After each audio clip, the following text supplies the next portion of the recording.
ಹುಬ್ಬಳ್ಳಿ ನಗರದ ಲವ್ ಜಿಹಾದ್ ಆರೋಪದ ಹಿನ್ನೆಲೆಯಲ್ಲಿ ಉದ್ವಿಗ್ನ ಪರಿಸ್ಥಿತಿ ನಿರ್ಮಾಣವಾದ ಘಟನೆ ನಡೆದಿದ್ದು, ಜಿಮ್ನಲ್ಲಿ ಪರಿಚಯವಾಗಿದ್ದ ಯುವಕ ಮತ್ತು ಯುವತಿಯ ನಡುವಿನ ಸ್ನೇಹದ ಬಗ್ಗೆ ಅನುಮಾನ ವ್ಯಕ್ತಪಡಿಸಿದ ಕೆಲವು ಹಿಂದೂಪರ ಸಂಘಟನೆಗಳ ಕಾರ್ಯಕರ್ತರು ಯುವಕನನ್ನ ಹಿಡಿದು ಪೊಲೀಸರ ವಶಕ್ಕೆ ಒಪ್ಪಿಸಿದ ಘಟನೆ ಕಂಡುಬಂದಿದೆ.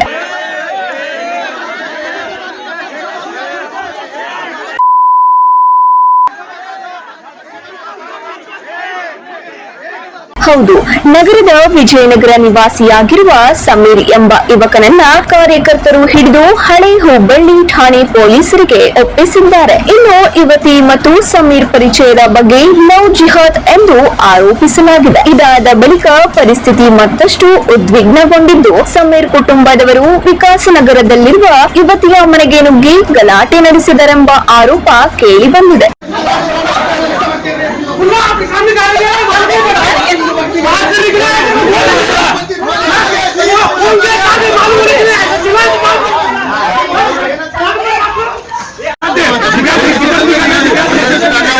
आपके घर में हो तो आपके घर में हो तो चुप पड़ दे क्या?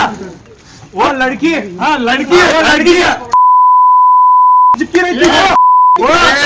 ಸಮೀರನ್ನು ಅಪಹರಿಸಲಾಗಿದೆ ಎಂದು ಆರೋಪಿಸಿ ಕುಟುಂಬಸ್ಥರು ಪ್ರತಿಭಟನೆ ನಡೆಸಿದರೆಂಬ ಮಾಹಿತಿ ಲಭ್ಯವಾಗಿದ್ದು, ಯುವತಿಯ ಮನೆಯವರ ಮೇಲೆ ಹಲ್ಲೆ ನಡೆಸಲಾಗಿದೆ ಎಂಬ ದೂರು ಸಹ ಕೇಳಿಬಂದಿದೆ. ಈ ಘಟನೆಯ ಹಿನ್ನೆಲೆಯಲ್ಲಿ ಜಿಮ್ಗಳು ಲವ್ ಜಿಹಾದ್ ಕೇಂದ್ರಗಳಾಗುತ್ತಿವೆ ಎಂಬ ಆರೋಪವನ್ನ ಕೆಲ ಸಂಘಟನೆಗಳು ವ್ಯಕ್ತಪಡಿಸಿದ್ದು, ಈ ಬಗ್ಗೆ ತೀವ್ರ ಆಕ್ರೋಶ ವ್ಯಕ್ತವಾಗ್ತಿದೆ. ಇನ್ನು ಘಟನೆಗೆ ಸಂಬಂಧಿಸಿದಂತೆ ಪೊಲೀಸರು ಪ್ರಕರಣ ದಾಖಲಿಸಿಕೊಂಡು ತನಿಖೆಯನ್ನ ಮುಂದುವರಿಸಿದ್ದಾರೆ. ಸತ್ಯಾಸತ್ಯತೆ ತಿಳಿದು ಬರುವವರೆಗೆ ಸಾರ್ವಜನಿಕರು ಶಾಂತಿ ಕಾಪಾಡುವಂತೆ ಪೊಲೀಸರು ಮನವಿ ಮಾಡಿದ್ದಾರೆ. 9 ಲೈವ್ ನ್ಯೂಸ್ ಹುಬ್ಬಳ್ಳಿ.